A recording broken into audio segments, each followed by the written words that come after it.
వైఎస్ఆర్సీపీ కార్యకర్తలకు అండగా ఉంటామని మాజీ మంత్రి కాకాని గోవర్ధన్ రెడ్డి భరోసానిచ్చారు. నెల్లూరు జిల్లా తోటపల్లి కూడూరు మండలం నరుకూరులో పార్టీ నాయకులు కార్యకర్తలతో సమావేశం నిర్వహించారు. ఎవరూ అధైర్యపడొద్దన్నారు. సర్వేపల్లి నియోజకవర్గంలో ప్రజలకు నిత్యం అందుబాటులో ఉంటానని కాకాని గోవర్ధన్ రెడ్డి తెలిపారు.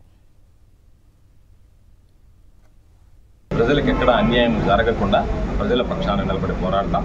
ప్రజలందరూ ఈరోజు ఉన్నటువంటి వైఎస్ఆర్ కాంగ్రెస్ పార్టీ వాళ్ళు ఎవరు కూడా అధైర్యపడాల్సినటువంటి అవసరం లేదు. ధైర్యంగా ఉండమని చెప్తున్నాం.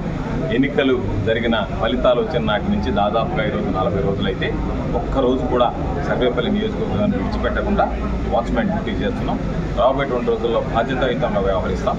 అధికారం ఉన్నప్పుడు ఏ విధంగా వ్యవహరించామో ఇంకా కన్నా అందుబాటులో ఉంటూ పూర్తి సమయాన్ని వెచ్చిస్తూ పార్టీ పటిష్టతకి, పార్టీకి సంబంధించినటువంటి నాయకులు కార్యకర్తలకి అండదండలు అందించడానికి ఖచ్చితంగా పనిచేస్తాం. నేను ఆ కంఠంలో ప్రాణం ఉన్నంత వరకు సర్వేపల్లి నియోజకవర్గానికి సంబంధించి ఏ ఒక్క వైఎస్ఆర్ కాంగ్రెస్ పార్టీ కార్యకర్త కానీ, ఏ ఒక్క వైఎస్ఆర్ కాంగ్రెస్ పార్టీ సానుభూతిపరుడు కానీ, నాయకుడు కానీ, సామాన్య ప్రజానీకం కానీ ఇబ్బందులు పాలు లేకుండా చూసేటువంటి బాధ్యత నాది అని చెప్పడం జరిగింది.